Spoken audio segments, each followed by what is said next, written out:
After his wife died, the homeless veteran returned to her old cabin. What he found broke his heart. There are roads that lead nowhere, and roads that lead home.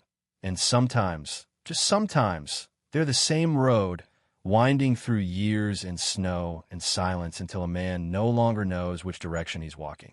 Thomas walked such a road now, his boots leaving prints in the frost that would be gone by morning, the kind of erasure he'd grown accustomed to, the way a man grows accustomed to cold when he has no other choice. The mountains rose around him like the walls of a cathedral he'd stopped believing in, their peaks lost in low clouds that smelled of coming snow, and he pulled his coat tighter, a gesture that did nothing for warmth but everything for memory, because she had sewn the buttons back on once, years ago, her fingers quick and sure while he sat watching, too proud to say thank you, too young to know how much those small kindnesses would matter later. If stories of quiet courage warm your heart, subscribe and tell us where you're listening from. Our dream is to reach 1,000 hearts by the fire, and maybe yours is one of them. Maybe you're listening now in a kitchen somewhere, or a car parked at the edge of town, or lying in bed while the world sleeps. And if so, you're exactly where you need to be. He'd been walking for 3 days, hitching rides when he could, sleeping under bridges when he couldn't, the way he'd lived for longer than he cared to count. Not because he wanted to, but because wanting had stopped matching somewhere along the way, replaced by the simpler arithmetic of survival. Find food, find shelter, keep moving. But this time the moving had a direction, a destination he'd avoided for so long it had become a kind of haunting. The cabin appearing in dreams with such clarity he could smell the pine boards warming in summer sun, could hear her humming in the kitchen, could feel the weight of her hand on his shoulder when the nightmares came. She died 3 years ago. No, for now, he lost track. And he hadn't gone to the funeral, hadn't gone to the cabin, hadn't done any of the things a decent man should do, because decency required a kind of courage he no longer possessed, or so he'd told himself, walking away from everything that mattered until nothing was left but the walking itself. The road curved, and there, through a gap in the trees, he saw the valley where the cabin waited, a smudge of dark wood against white snow, and his heart did something it hadn't done in years. It broke, not with the sharp crack of sudden grief, but with the slow splitting of ice in spring, the kind of breaking that means something frozen is finally beginning to thaw. He stopped walking, stood there in the middle of the road with his breath making ghosts in the cold air, and for a moment he almost turned back, almost let the coward in him win one more time.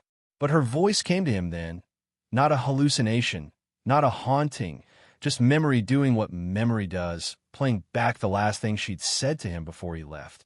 "Come home when you're ready. Thomas, I'll be waiting." She'd been sick already, though neither of them said it aloud. Her body growing thinner while her eyes grew larger, fuller of light, as if she were already halfway to somewhere else and trying to memorize his face before she went. He started walking again, one foot in front of the other, the simple mathematics of forward motion, and the cabin grew larger with each step, more real, less dream, until he could see the porch sagging slightly on the left side, the chimney listing like a drunk man, trying to stand straight, the windows dark and watching. Snow had drifted against the door, and he had to kick it clear before he could reach the handle, the metal so cold it burned his palm, and he stood there with his hand on the latch, feeling the weight of all the years pressing down on his shoulders, all the miles he'd walked away from this moment. And he thought, maybe for the first time in a long time, he thought that maybe, just maybe, it was time to stop running. The door opened with a sound like a sigh, like the cabin itself had been holding its breath, waiting, and Thomas stepped across the threshold into the smell of dust and old wood and something else, something that might have been memory or might have been grace. He couldn't tell which. And maybe it didn't matter. Maybe they were the same thing after all. The cold inside was different from the cold outside. Thicker somehow, older, the kind of cold that settles into wood and stone and waits, patient as a grave, and Thomas stood just inside the doorway, letting his eyes adjust to the dimness, his breath visible in the stillness. Dust motes hung suspended in the single shaft of light that came through a crack in the shutters. Moving so slowly, they might have been suspended in amber rather than air, and he watched them the way a man watches snow falling when he has nowhere to go, no reason to hurry, all the time in the world suddenly as whether he wanted it or not. The floorboards creaked under his weight. A sound he remembered, a sound that said welcome or warning, depending on how you listened. And he took another step, then another, moving deeper into the house that had once been home, back when home was a word that meant something more than just four walls and a roof. Everything was smaller than he remembered, the way childhood places shrink when you return to them grown, except he'd never been a child here, had been a man already when they bought the cabin, a young man still before the war, before everything. The living room opened before him, a wood stove in the corner, its iron belly cold and empty. A rocking chair positioned by the window where she used to sit in the evenings, a blanket draped over its back as if she'd just risen and would return any moment. A small table with two chairs, one of them pulled slightly out, waiting. He didn't touch anything yet, didn't feel he had the right, moving through the rooms like a ghost visiting his own life, seeing but not quite believing, his hands hanging useless at his sides, because what do you do with your hands when everything you touch is a memory, when every surface holds the shape of someone who isn't there anymore? The kitchen still smelled faintly of herbs, rosemary, maybe, or thyme. Though it had been years since anything grew here, the scent embedded in the wood itself, in the old cutting board on the counter, in the shelves lined with mason jars full of preserves that had likely gone bad, but that no one had thrown away. A calendar hung on the wall, turned to April 4 years ago. The days crossed off in her handwriting up until the 17th, and then nothing, the rest of the month blank, as unmarked snow, and he stared at that calendar longer than he meant to, trying to remember where he'd been on April 17th, what he'd been doing while she'd been here alone, marking off days, waiting for him to come back from whatever bottle or street corner or bridge he'd made his temporary kingdom. The guilt rose in him like bile, familiar and bitter, and he swallowed it down because what good did guilt do now? What good had it ever done except drive him farther from the things that mattered? He moved toward the bedroom, his footsteps slow, reluctant, each one a small act of courage or cowardice. He wasn't sure which. The door stood ajar, and he pushed it open with one finger, the hinges protesting softly, and there was their bed, still made, the quilt pulled up smooth and tight the way she always liked it, hospital corners and everything.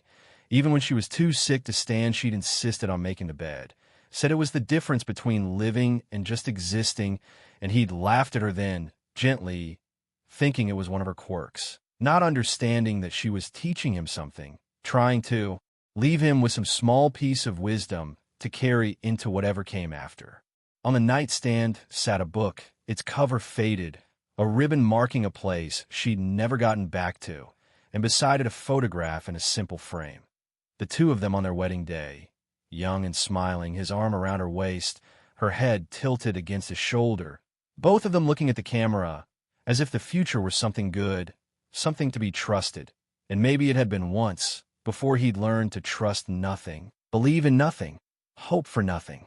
Thomas sat on the edge of the bed, carefully, as if it might break, or as if he might, and the springs creaked in a way that made his throat tighten, made his eyes burn with tears he wouldn't let fall, because crying was something he'd forgotten how to do, or had trained himself not to do. Same difference. He reached out and touched the pillow where her head would have rested, the fabric cool and smooth under his palm, and he thought about all the nights he could have been here, should have been here, lying beside her while she slept, listening to her breathe, memorizing the sound in case. Well, in case exactly what happened, and now here he was, alone in their bed, that wasn't their bed anymore, because she was gone, and he was just a trespasser in his own past, a stranger visiting a life he'd abandoned.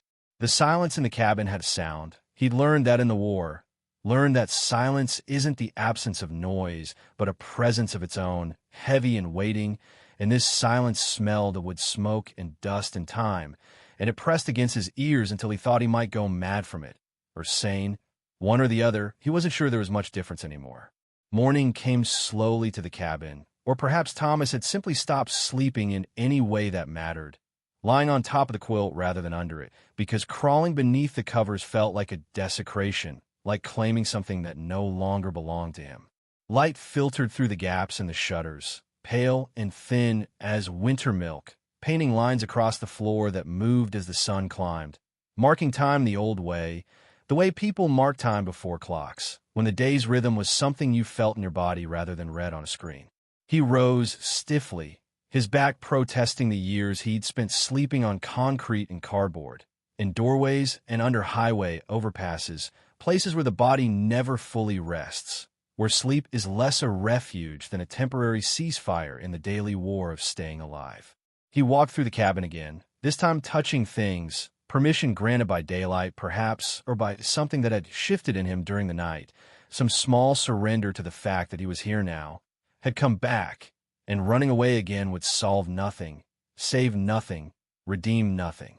His fingers traced the back of the rocking chair, and he felt the smoothness of the wood where her shoulders had worn it down over years of sitting, rocking, watching the seasons change through that window. A shawl hung over the arm, deep blue, hand-knit, the yarn soft with age and use. And he lifted it to his face without thinking, breathed in, and there, faint but unmistakable, was her scent, or the memory of her scent, lavender and something else, something that was just her, and his knees nearly buckled from the weight of it, from the sudden vividness of loss made physical, made real in a way that stabbed deeper than any knife. In the corner of the living room stood a small table he'd somehow missed the night before, covered with a lace cloth. Also her work. Everything in this cabin bore her fingerprints, her choices, her care, and on it sat a vase with dried flowers, their colors faded to browns and grays, but their shapes still intact, still beautiful in their fragility. Beside the vase lay a small leather journal, the kind she used to keep, and his hands trembled as he picked it up, as he opened the cover to see her handwriting filling the pages, neat and steady even toward the end when she must have been so tired, so sick, but still writing, still recording her days as if they mattered, as if someone might want to know what she'd thought, what she'd felt, what small joys she'd found in the shrinking circle of her world. He didn't read it. Not yet. Couldn't yet. But flipped through the pages, seeing dates, seeing his name appearing here and there like a refrain of song. Wondering where Thomas is today, hoping Thomas is safe, praying Thomas finds his way home, and the guilt that had been his constant companion for so long rose up and threatened to drown him. But underneath the guilt was something else, something newer and more fragile. Wonder, perhaps, or gratitude, that she had thought of him even when he'd stopped thinking of himself, that she had held space for him in her heart, even when he'd given her every reason to close that space. Lock it. Throw away the key. If this moment touches you, please subscribe. It helps these quiet stories be heard, helps them find the people who need them most. And maybe that's you. Maybe you're here because you needed to know that someone can disappear and still be remembered, can fail and still be loved. He set the journal down carefully, reverently, and moved to the bedroom again, drawn by something he couldn't name, some instinct or intuition that whispered there was more to find, more to discover in this place that held her absence like a reliquary holds a saint's bones. The dresser stood against the far wall, its surface cluttered with small objects. A hairbrush with strands of gray-brown hair still caught in the bristles, a dish full of buttons and safety pins, and the small debris of daily living. A music box shaped like a bird that he wound once, just to hear the tinny melody that played, something classical he didn't recognize but that she must have loved because why else would it be here? Why else would she have kept it so close? He opened the top drawer, slowly, as if something might fly out, some ghost or memory too sharp to bear, and found it full of her clothes, folded neatly, smelling of cedar and thyme. His hands moved through the fabrics, cotton and wool and flannel, until his fingers touched something different, something that rustled like paper, and he pulled it out. An envelope, yellowed at the edges, his name written across the front in her careful script, and underneath his name a single word, whenever. His heart hammered against his ribs, a drumbeat that said now, now, now, or maybe run, run, run. He couldn't tell which, but he held the envelope in both hands and stared at it as if it might explode, as if opening it might destroy him or save him. And in that moment before deciding, in that pause between breath and action, Thomas understood that some doors, once open, can never be closed again, and you have to choose whether you're brave enough to walk through them or coward enough to turn away. And for once, just this once, he wanted to be brave. The envelope felt heavier than paper should feel, weighted with all the things unsaid between them. All the years that had passed since he'd last heard her voice, saying his name in that particular way she had. Half exasperation, half tenderness, all love. Thomas carried it to the kitchen as if it were something alive, something that might startle and fly away if he moved too quickly. And he sat on the table where she used to sit in the mornings, drinking her coffee while the sun came through the eastern window and painted everything gold. He stared at it for a long time. This message from the dead, from the woman who had known him better than he'd known himself, who had seen through all his walls and defenses to the frightened boy underneath, the boy who'd gone to war and never quite come home, who'd spent decades running from the sound of his own heartbeat because it reminded him he was still alive when so many others weren't. He should open it. He knew this, but knowledge and action are different countries, separated by a border made of fear and grief and the terrible suspicion that whatever she'd written might be the truth, and truth was something he'd spent half his life avoiding, building elaborate architectures of denial and distance to keep it at bay. His hand shook as he reached for the envelope, pulled back, reached again, a strange dance of approach and retreat that would have been funny if it weren't so desperately sad, if it weren't the perfect symbol of how he'd lived his whole life since the war, reaching for connection and then retreating, wanting love and then running from it, saying yes with his mouth and no with his feet. Outside, the wind picked up, rattling the shutters, and snow began to fall. He could hear it, that particular silence that falling snow brings, the way it muffles the world, softens every edge and corner until reality becomes something gentler, more forgiving. He stood and walked to the window, looked out at the white descending over everything, covering the road he'd walked, filling in his footprints, erasing the evidence of his arrival, as if the world were giving him a chance to pretend he'd never come, never opened this door, never returned to this place of memory and loss. But he was here, wasn't he, standing in the kitchen where she'd stood 1,000 times, and the envelope waited on the table like a test he'd already failed by waiting this long, by letting fear make his decisions for him the way it always had, the way it always would unless he chose. Right now, this moment, to be different, to be better, to be the man she believed he could be even when he couldn't believe it himself. He turned from the window, walked back to the table, sat down in the chair that had been hers, and picked up the envelope with both hands, holding it to the light to see if he could read the words through the paper. But of course he couldn't. That wasn't how revelation worked. You had to open the door yourself, had to step through into whatever waited on the other side. The seal had been made with wax, old-fashioned, like something from another century. And he ran his thumb over the impression, feeling the ridges and valleys, the care she'd taken even in this small detail, wanting the letter to feel important, to feel like an event rather than just words on a page. He thought about the fireplace in the living room, cold and empty, and thought how easy it would be to light a fire, to burn this envelope unopened, to never know what she'd written, to preserve his ignorance like a pearl in an oyster, something precious born from the grit of avoidance. But maybe you've been there too, standing at the edge of some truth you didn't want to face, some door you didn't want to open, and maybe you know that the only thing worse than knowing is not knowing, than spending the rest of your life wondering what might have been written, what might have been said, what small piece of grace you turn away from because you were too afraid to accept it.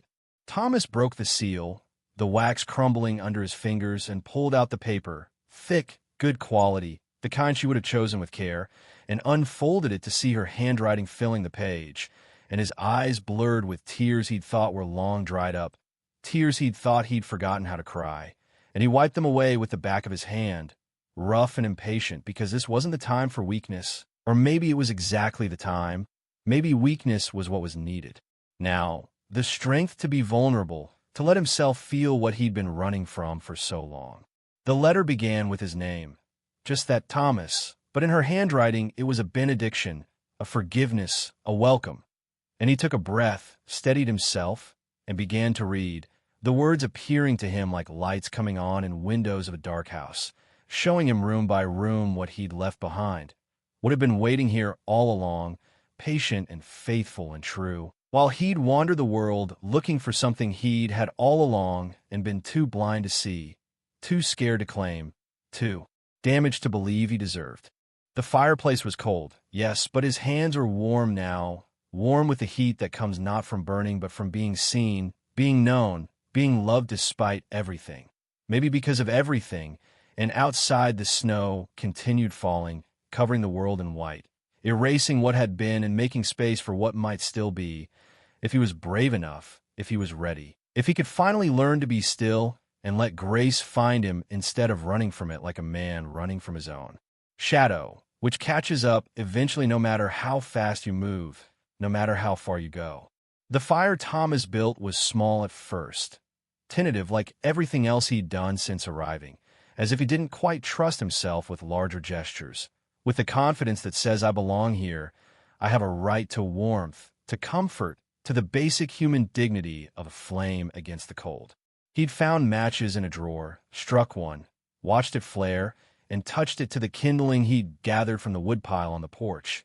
Dry enough, thank God, because if it had been damp he might have taken it as a sign, as the universe telling him even this small thing was beyond his reach.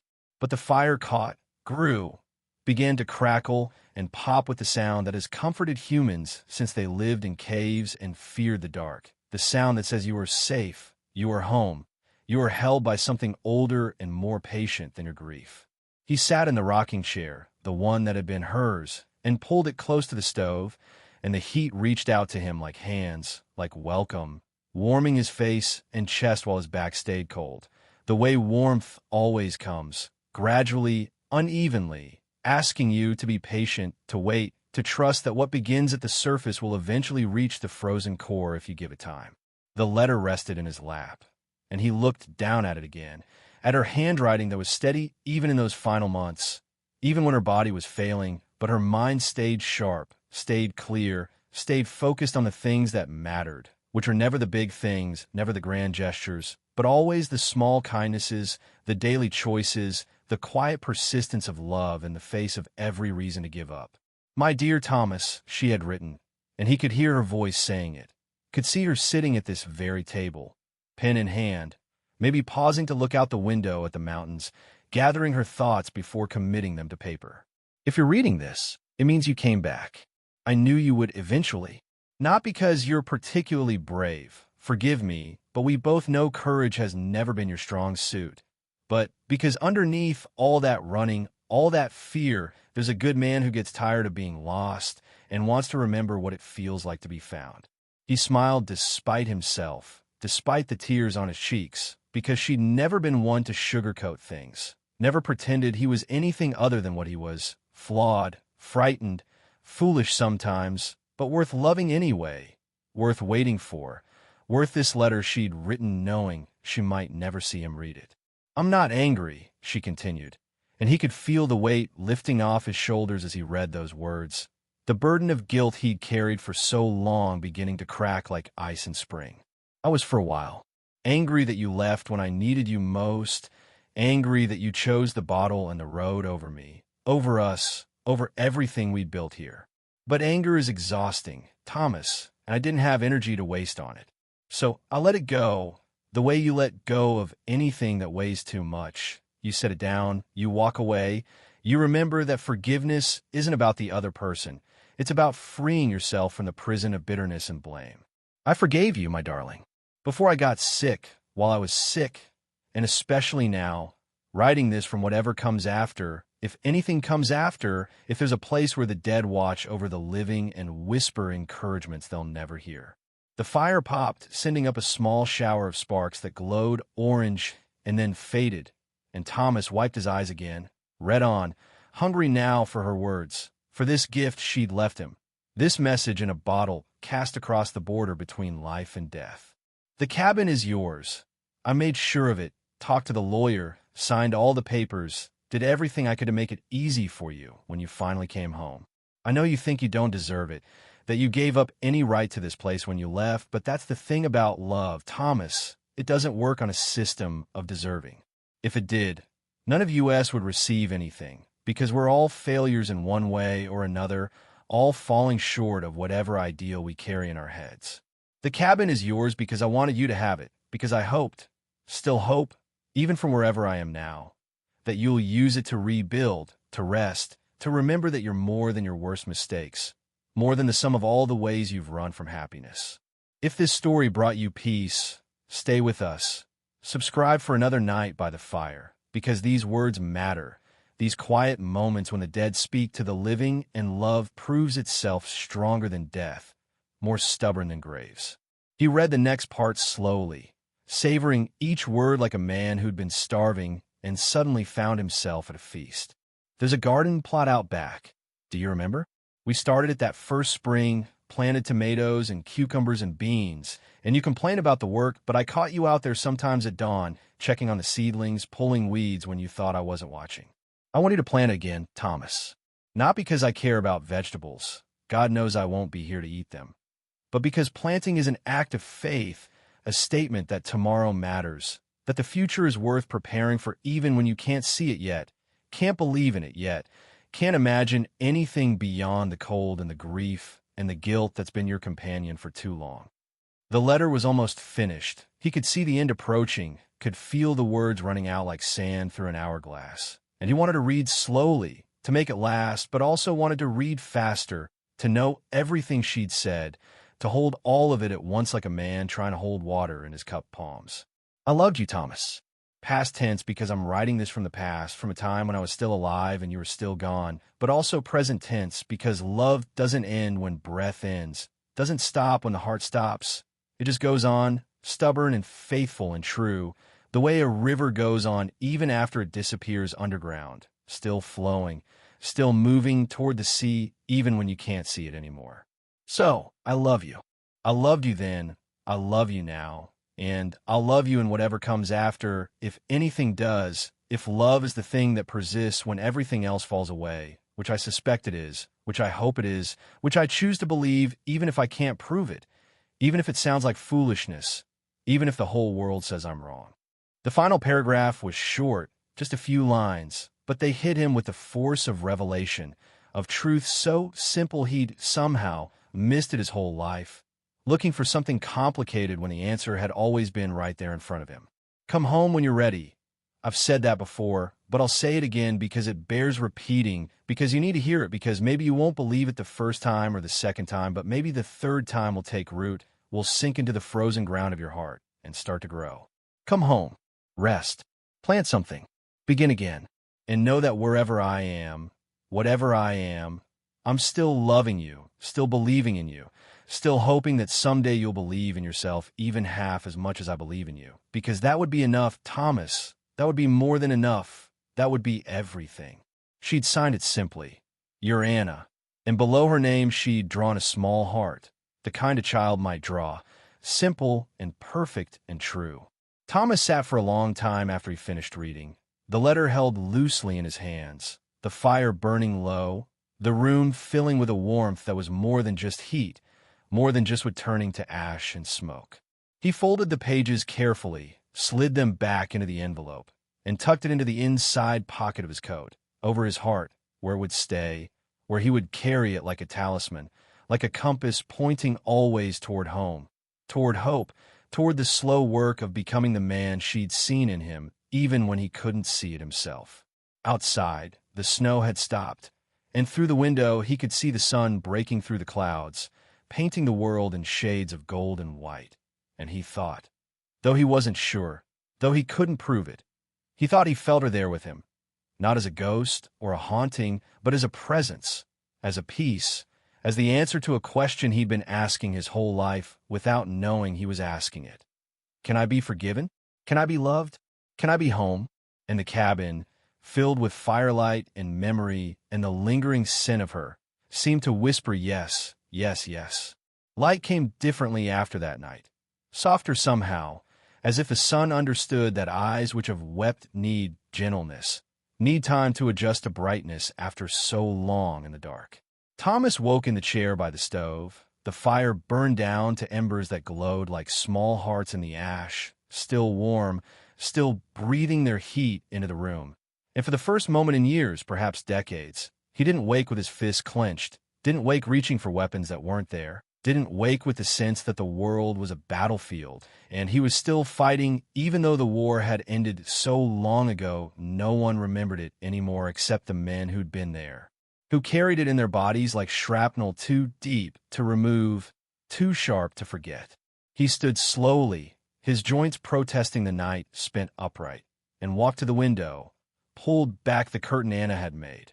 He remembered now, remembered her at the sewing machine she'd inherited from her mother, the fabric pooling in her lap like water, her hands sure and patient the way her hands had been with everything, with sewing and cooking in him, especially him, who had needed such patience, such steady hands to hold him together when he'd been coming apart. The world outside was white and still. The storm passed, leaving behind a silence, so complete it felt like a presence, like something alive and watching. And he opened the front door, carefully, as if the day might startle and flee, and stepped out onto the porch. The cold hit him like a baptism, clean and sharp, waking parts of him that had been sleeping. And he breathed it in, let it fill his lungs until they ached with the purity of it, the realness of it, the undeniable fact of being alive in a body that could feel cold and heat and pain, and, maybe if he was lucky, if he was brave, joy again someday, or at least contentment, which was close enough, which was more than he'd had in years. He looked toward the back of the cabin, where she'd said the garden plot waited, and saw it there, a rectangle of ground marked by fence posts that leaned but hadn't fallen, buried under snow but still visible, still there, patient as the dead are patient, waiting for someone to notice, to care, to begin the work of making something grow where everything seemed frozen and finished. He walked toward it, his boots breaking through the crust of snow, each step a small effort, a small victory. And when he reached the fence, he stood looking down at the white expanse that covered whatever she'd planted last, whatever dreams she'd buried in the soil before the sickness took her, before she'd known she wouldn't see another spring, another harvest. Another morning where the tomatoes hung heavy and red on the vine, and she called him to come taste one, still warm from the sun, still, tasting of summer and hope and all the small miracles that happen when you put a seed in the ground and trust it to become something more than itself. He knelt, the snow soaking through his pants, cold against his knees, and brushed away the white until he saw the dark soil underneath, frozen now, but not dead, never dead, just sleeping, waiting, the way everything waits in winter, gathering strength for the thaw that always comes eventually, if you can just hold on long enough, if you can just survive the cold. Behind him, a voice, unexpected, gentle, female, said his name, not as a question, but as a statement, as a recognition, and he turned to see a woman standing at the edge of the property, gray-haired and bundled in a coat that had seen better years, her face lined with age and weather and kindness, holding a thermos that steamed in the cold air. "Thomas," she said again, and he realized she knew him, had known him, though he couldn't quite place her face, couldn't remember where or when or how, his memory full of holes from the drinking, from the years when he'd tried to erase himself one bottle at a time, one blackout at a time, one morning waking in a place he didn't recognize with no idea how he'd gotten there. "I'm Margaret," she said, closing the distance between them with slow, careful steps, mindful of the ice underneath the snow. "I live 2 miles down the road, still do. I was Anna's friend. I brought you coffee, thought you might need some, thought you might be here." She held out the thermos, and he took it with hands that trembled not from cold, but from the unexpected kindness of it, from the fact that someone had thought of him, had known he would come, had prepared for his arrival as if he were someone worth preparing for, worth thinking about, worth the small trouble of making coffee and walking 2 miles in the snow to deliver it.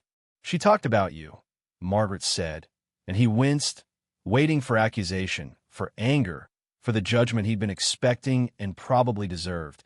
But her voice stayed gentle, stayed soft. "Talked about you all the time, actually.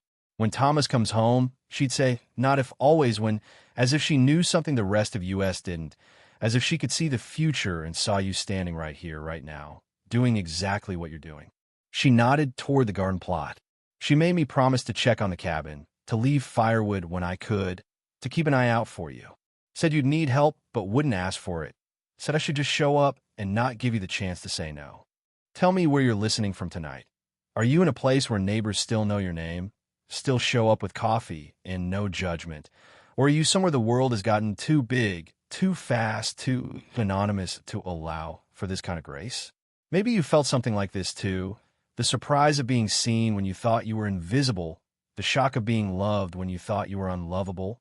And if so, let me know in the comments, because these stories only matter if they connect us, if they remind us we're not as alone as we sometimes feel. Thomas unscrewed the thermos cap, poured coffee into it, watched the steam rise like prayers or ghosts or both, and drank. And the warmth spread through him like forgiveness, like welcome, like the beginning of something he didn't have a name for yet, but recognized anyway. The way you recognize home when you've been away so long you'd forgotten what it felt like, forgotten that home isn't just a place but a feeling of belonging, a sense that the world has space for you in it, that your presence matters to someone, that your absence would leave a hole. "Thank you," he said, his voice rough from disuse, from crying, from years of not saying the things that needed saying. And she smiled, touched his shoulder briefly. There and gone, not intrusive, just human, just connection, and said, "I'll come back tomorrow, bring some soup maybe, unless you don't want me to, in which case I won't, but I think you should let me. I think Anna would want me to. And I think, if I'm being honest, I think you could use the company, even if you don't think so yet." He wanted to say no, wanted to retreat into the familiar safety of isolation. But he thought of Anna's letter, of her asking him to begin again, to plant something, to have faith in tomorrow. And he found himself nodding instead, found himself saying yes when every instinct screamed to say no, found himself choosing, for maybe the first time in decades, to let someone in, to accept help, to acknowledge that he couldn't do this alone, couldn't rebuild himself without hands reaching out to steady him, voices reminding him of who he used to be, who he might still become. Margaret smiled wider, nodded as if he'd passed some test he hadn't known he was taking, and turned to go, her footprints in the snow marking a path he could follow if he needed to, a lifeline thrown across the distance between his cabin and the world beyond it, between isolation and community, between the frozen grief of winter and the tentative hope of spring that hadn't arrived yet, but would, eventually, if he could just hold on, just keep breathing, just stay. The days that followed weren't easy. Thomas would be lying if he claimed they were, and he'd spent enough years lying to himself that he wanted to try truth for a while, see how it fit, see if honesty might be a kind of freedom he'd been missing all along. The cabin was cold in the mornings, the fire always died in the night, and he had to learn again how to build one, how to coax flame from tinder, how to be patient with the small things, the daily rituals that make up a life when you're not running anymore, when you're staying put, planting roots, giving yourself permission to be still. Margaret came most days, true to her word, bringing soup or bread or just herself, sitting with him in the kind of comfortable silence that only comes between people who understand that not everything needs to be said, that presence is its own language, its own form of love. He worked on the cabin in small increments, fixing a loose board here, replacing a cracked window pane there, tasks that required concentration, but not too much, effort but not beyond what he could manage. His hands remembered how to hold a hammer, how to drive a nail straight, skills he'd learned from his father before the war, before everything, and working with his hands felt good, felt right, felt like a kind of prayer, even though he'd stopped praying years ago, stopped believing that anyone was listening, though now, with his hands moving through the motions of repair, he wondered if maybe prayer wasn't about words at all, but about the work itself, about the act of fixing what's broken, of mending what's torn, of choosing to build rather than destroy. On the 7th morning, he'd started counting, another small act of faith, another acknowledgement that time mattered again, that days were worth marking, worth distinguishing from one another. He woke to find the sun shining bright through the window, the light so sharp and clear it hurt his eyes after so many gray days, so many storms. He dressed quickly, pulled on his coat, and his buttons still holding strong, still doing their job, and went outside to the garden plot. The snow had melted in patches where the sun hit strongest, revealing dark soil underneath, still frozen but beginning to thaw. And he knelt there, becoming familiar with kneeling, with a posture of humility, of beginning again from the ground up, and touched the earth with his bare hands, felt the cold of it, the realness of it, the promise hidden in its frozen heart.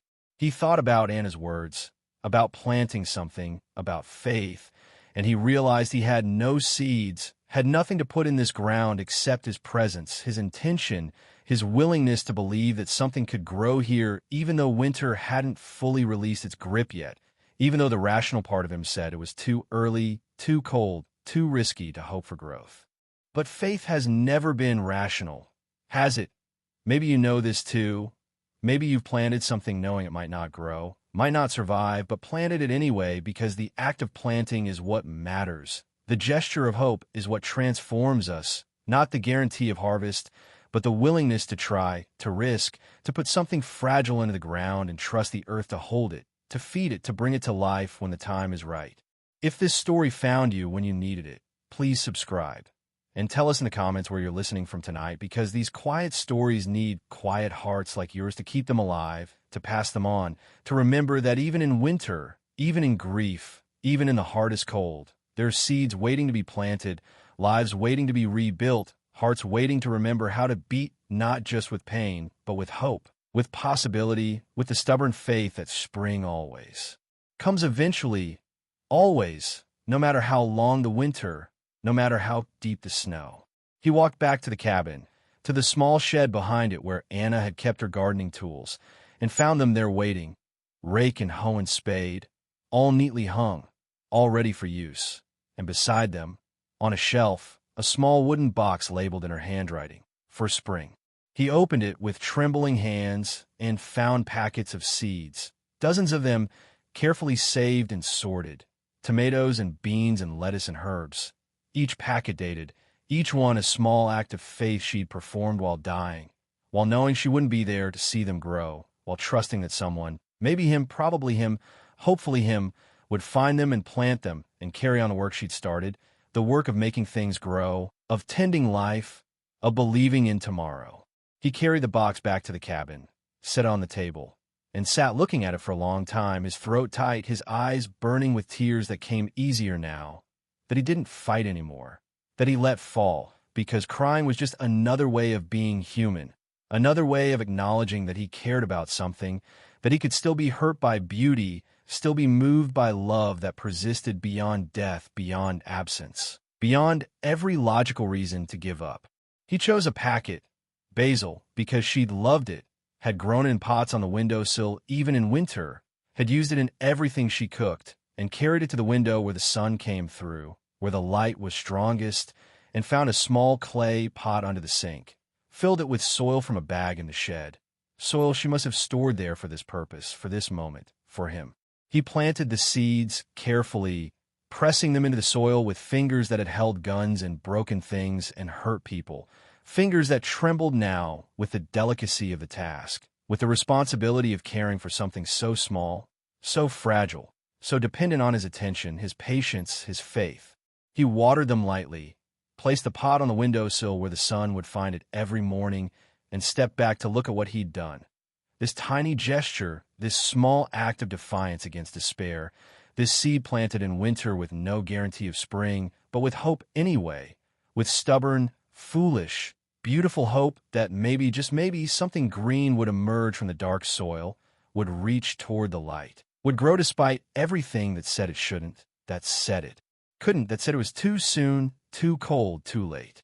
Margaret knocked on the door an hour later, and when he let her in, she saw the pot on the windowsill, saw the box of seeds on the table, and she smiled.